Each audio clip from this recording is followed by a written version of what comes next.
I walked in with a bad feeling, one of those gut warnings that something was off. That fear hit hard because 3 houses on my street had been burglarized that month. I paused in the doorway and listened. All I could hear was my own breath. The coat rack was nudged slightly to the left. I told myself I was overreacting. Inside, the mail wasn't where I'd left it on the entry table. Envelopes were scattered across the floor. My heart sped up as I bent to gather them, trying to blame an imaginary cat, except I didn't own one. At a glance, the living room looked fine, but the couch cushions were wrong. The middle one had been swapped with the left. The remote on the coffee table faced the opposite way from how I always left it. The curtains were opened wider than they had been that morning. A glass sat on the side table where I didn't remember leaving it. My body knew what my brain tried to deny. From the kitchen doorway, I could see drawers that weren't shut properly. The knife block had been rotated and the largest knife was missing. My laptop bag sat on the counter with the zipper undone. Someone had been through my things. My hands trembled as the possibility settled in. They could still be in the house. My phone was upstairs in my bedroom. I'd forgotten it in the morning rush. The landline hung on the kitchen wall, but reaching it meant crossing open space. I froze. Then I heard it. The familiar creak in the hall outside my bedroom, the one that always sounds at that exact spot. Someone was upstairs, moving around in my room. Another creak, closer to the stairs. I could hear drawers opening. I had to act. I edged toward the kitchen and reached for the phone on the wall. My hand was almost there when footsteps thudded on the stairs, heavy, not trying to be quiet. My fingers shook so badly I dropped the handset. It clattered against the wall. The footsteps stopped. They'd heard me. I grabbed the phone again and somehow dialed 911, but rapid footsteps thundered down the stairs and I bolted for the back door. It was locked. My keys were in my purse in the living room. The footsteps crossed the living room toward me. I dove into the pantry and squeezed in, wedging the door nearly shut but leaving a slit to peek through. The kitchen light flicked on. A man I didn't recognize, dressed in dark clothes and wearing gloves, moved through the room, scanning it slowly. He picked up the phone I dropped and slammed the receiver down, cutting off my partial 911 call. "I know you're here. I heard you come in," he said out loud. He opened the fridge, checked behind it, looked under the sink, coming closer to my pantry with every step. His cologne was sharp and chemical. His breath was audible as he passed inches from my hiding spot. When he moved toward the back door, checking whether it was still locked, I saw my chance and slipped out. I burst from the pantry and ran into the living room. He shouted and gave chase, but I reached the front door and grabbed the handle. It wouldn't open. The deadbolt was engaged and the keys were in my purse on the floor. I dropped down, rifling through my bag. Lipstick and gum scattered everywhere. My hands fumbled as I found the keys at the bottom. I stood up, panicked, fumbling for the right key in the dark. He was almost on me. I forced a key into the lock, but it wouldn't turn. It was the wrong one. I tried another, and this time it fit, but it still wouldn't turn. I felt his breath at my neck. My scream cut through the room as he wrapped one arm around my wrist and twisted hard, sending the keys clattering to the floor. His other arm came around my throat from behind and he hissed, "Stop fighting or this gets worse." I felt a hard point press into my ribs through my shirt, sharp enough to scratch my skin. I froze, shaking so violently I could barely stand. My voice came out unnervingly calm. I said, "You can take whatever you want." He laughed softly. "I already went through everything upstairs while you were at work," he said, his breath hot and smelling of cigarettes and sour coffee. He pulled me a step away from the door and demanded my ATM pin. Without thinking, desperate to get him out of the house, I gave it to him. Then he asked for my phone passcode. I told him that. He asked for my online banking password and my email password and even the garage door opener code, and I told him those too. His hand holding the knife trembled now, and he kept glancing toward the window beside the door, like he was waiting for someone. His hand shook so badly that the knife tip scraped against my ribs, leaving a stinging wet spot where it pierced the skin. He looked just as terrified as I was, which gave me a sliver of hope. Maybe he wasn't fully committed to violence. I blurted out that my neighbor usually dropped by around this time, ever since the recent burglaries. Total bluff, but he couldn't know that. He swore under his breath, his grip slackening slightly as his eyes darted toward the door and then to the window, clearly debating his next move. I told him my keys were in my purse, the gas tank was topped off, and he could be out of the state before anyone even realized I was home. He hesitated, his body shifting like he might actually take the offer. The blade eased just a fraction away from my ribs, though his arm stayed clamped across my throat. I suddenly broke into a harsh coughing fit and bent forward, which forced him to back up reflexively. My shoulder hit the side table, knocking the lamp to the ground where it shattered loudly. He yanked me upright again, but both of us froze when barking erupted outside the front door, followed by heavy knocking. "Everything okay in there? I heard a crash." It was Alejandro from next door. The intruder slapped a hand over my mouth, but I sank my teeth into his palm. He jerked back with a curse, and I screamed Alejandro's name at the top of my lungs. "I'm calling 911 right now," Alejandro shouted. The man shoved me hard into the wall. Pain ripped down my arm as my shoulder slammed first, and I collapsed to the floor. He bolted for the back door, fumbling with the lock, before simply ramming it open with his shoulder. The frame cracked, the door burst wide, and I heard him crashing through my yard. By then, sirens were already echoing closer. I crawled toward the front door, trembling so badly it took 3 tries to turn the deadbolt. The second it opened, I spilled out onto the porch, where Alejandro caught me, holding me steady. "The police are 2 minutes out, you're safe," he said firmly. Maria, his wife, ran over with a blanket, draping it around me, while Alejandro stood guard. Within moments, 3 patrol cars skidded up with lights flashing. Officers jumped out, guns drawn. 2 charged into the house, another circled to the back. An ambulance screeched in next, EMTs hurrying straight to me. Dark bruises were already forming on my wrist, my ribs had a shallow cut bleeding through my shirt, and my shoulder was swelling painfully. They cleaned and bandaged the cut, iced my shoulder, and wrapped my wrist. A flashlight check in my eyes made me dizzy, and they warned I should get x-rays at the hospital. Meanwhile, one officer came back saying the house was clear, but the back door was destroyed, muddy footprints trailing through the yard. Another officer settled beside me with a notepad, asking for every detail I could recall. He was about 6 feet, dark hair, dressed all in black, leather gloves. He smelled like strong chemicals, some kind of cologne, and I caught a glimpse of a tattoo on his forearm when he grabbed me. The EMT dabbed the cut on my ribs with something that burned, and another secured the ice pack around my wrist. Inside, officers were photographing everything, bagging the shattered lamp, dusting doorknobs for prints. A woman in a gray suit arrived, introduced herself as Detective Catherine Collins, and her steady tone immediately calmed me. Sitting on the porch steps, she asked me to recount the whole ordeal from the beginning. She interrupted now and then for specifics. What he touched, what he said, the cologne again, the tattoo. Alejandro brought over his phone. His doorbell camera had recorded someone approaching my place around 2 p.m. when I wasn't home. The clip was grainy, but the figure's build and dark clothes were visible. Another video showed a strange car parked at the end of the street. Collins took his phone, asked for copies, and left her card. The crime scene team said they'd be working for hours, and with the back door in pieces, I couldn't stay there anyway. Maria wrapped an arm around me and declared, "You're coming with us tonight." I didn't even argue. Detective Collins said that was a good idea and handed me her card. Her cell number was written on the back. She told me someone would call the next day to take my full statement at the station. An officer went upstairs with me to grab a few things, clothes and my phone. But the whole house felt wrong, like it had been contaminated. My bedroom drawers were yanked open and my jewelry box was overturned on the bed. I shoved some clothes into a bag without really looking. At Alejandro's house, I curled up on their spare bed and finally managed to call my brother Nathan. He picked up on the second ring. The minute I heard his voice, I started sobbing and could barely explain what had happened. He told me he was getting in his car right then and would be there in 3 hours, no matter what. Maria brought me a cup of tea and sat with me while I called my boss to say I wouldn't be in tomorrow. I lay staring at the ceiling in the guest room, flinching at every creak of the house or passing car. Around 4 in the morning, I heard Nathan's car pull up and ran down to meet him at the door. He hugged me so hard I could barely breathe, and the tears started all over again. We sat at Alejandro's kitchen table and I told him everything while he squeezed my hand. When daylight came, Nathan drove me back to my house, where the locksmith he'd already called waited.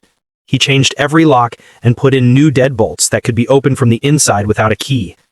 Nathan bought security cameras on his phone that would arrive the next day and ordered a full alarm system too. While we were there, Detective Collins called and my stomach dropped. She'd linked my break-in to the other incidents on our street based on pattern and evidence. Since the intruder had escalated to violence, they were increasing patrols in the neighborhood. That should have offered some comfort, but instead it made everything feel more real and frightening. My phone rang again. The bank. There had been suspicious attempts on my debit card. Tries at 3 different ATMs and several stores since yesterday. We froze all my accounts and started the fraud paperwork immediately. The bank rep said those attempted purchases might help the investigation because the stores and ATMs often had security footage. I gave her Detective Collins's number so they could coordinate. That afternoon, a woman named Luciana Marcato from Victim Services called. Her voice was gentle as she explained how she could help, from applying for emergency leave at work to finding a counselor. She walked me through the criminal process and set me up with a trauma counselor for the following week, plus helped with paperwork for crime victim compensation.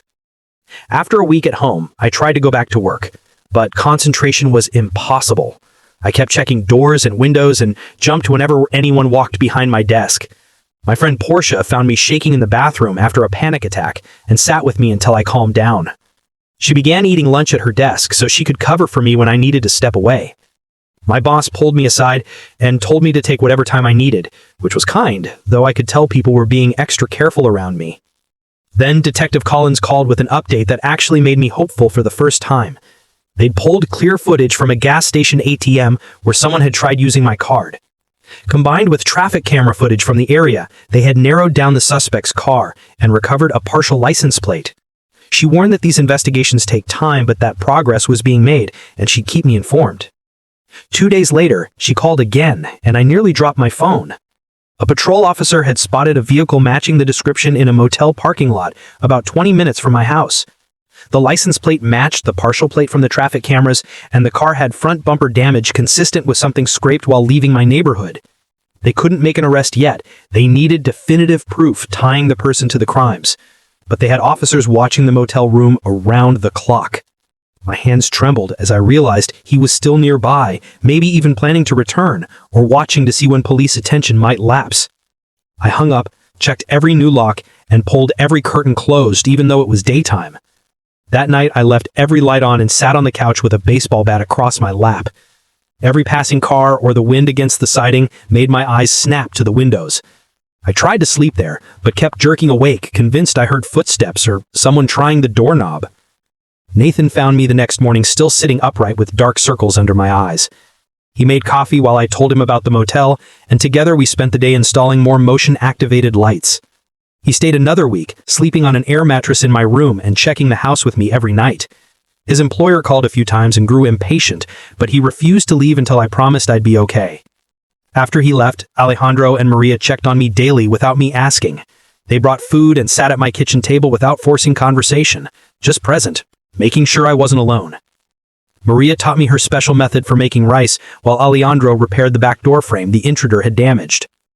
5 days after Nathan left, my phone started buzzing at 3 a.m. with alerts from the new cameras.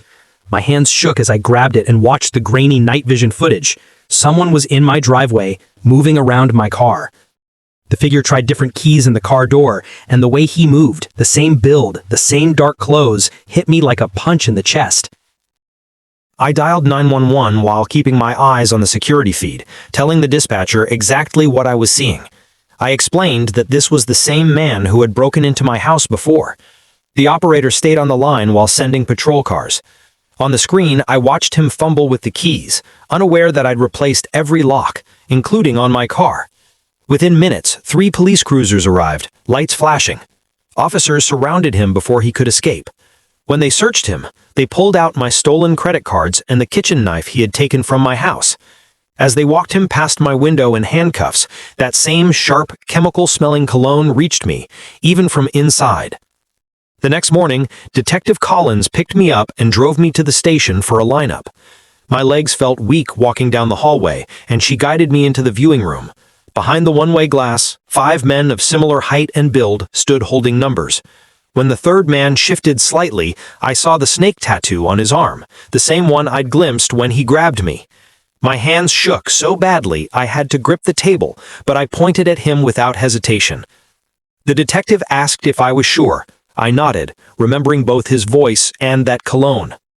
She recorded my identification, had me sign paperwork, and explained the steps ahead. After that, the prosecutor met me in a conference room that smelled faintly of stale coffee. She laid out the charges: home invasion, assault with a deadly weapon, theft, and attempted fraud with my cards. They'd also linked his DNA to the other burglaries on my street, meaning he'd face charges for 7 break-ins total. She sounded confident, but warned the process would take months. Hearings, negotiations, maybe even a trial if he refused a plea deal. 2 weeks later, I attended his arraignment downtown. Nathan came back into town to sit with me. We stayed in the back row as they led him in, shackled and dressed in an orange jumpsuit. My hand squeezed Nathan so hard my knuckles went white. The intruder never looked my way, just stared at his hands while his lawyer entered a not guilty plea. The judge listed the charges and set bail at $200,000. The defense argued it was excessive, but the prosecutor emphasized his violent history. Afterward, Luciana from Victim Services introduced me to a support group. On Tuesday nights at the community center, I sat in a circle with others who had survived break-ins or attacks. Carol, one of the women, told us how she'd been through a burglary 2 years earlier. She said she eventually learned to sleep without checking locks. Hearing her say that gave me hope.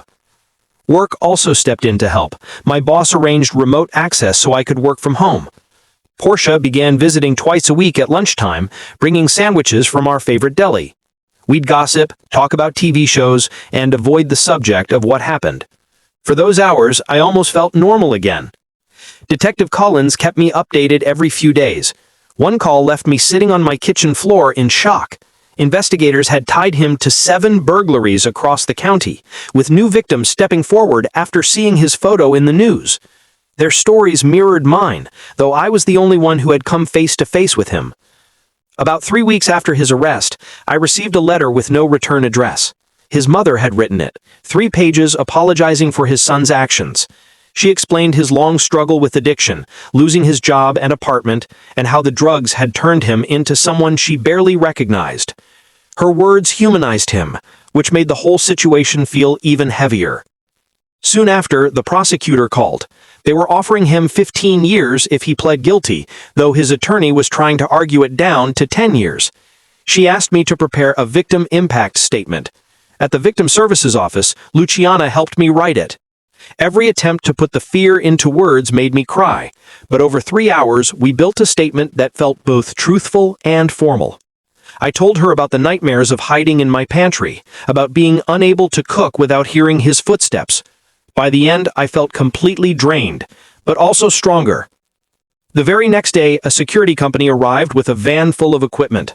They installed cameras at every entry, motion sensors on all the windows, and panic buttons throughout the house. The technician mentioned how busy they'd been with break-ins in the area, which wasn't comforting. The system cost more than 2 months' wages, but it gave me a chance to sleep at night. When the plea hearing came, Nathan drove 3 hours to join me. We sat on the hard benches while attorneys argued sentencing. The intruder sat silently at the defense table, never turning around. Eventually, he accepted 12 years, with the chance for parole in 8. When asked if he had anything to say, he muttered an apology without lifting his head. I couldn't tell if he meant it. After the sentencing, I felt oddly empty. Luciana reassured me it was normal, that justice doesn't erase trauma. She recommended doubling my counseling sessions. In the weeks that followed, I worked to reclaim my home. Alejandro repaired the broken back door, while his wife taught me how to make tamales in my kitchen. Cooking with her made the space feel safer again. We rearranged the living room, and I bought new bright cushions to change the atmosphere. 3 months after sentencing, I still had tough days where small sounds made me jump, but they were less frequent now. I'd stopped keeping every light on at night, though I still used a hallway nightlight.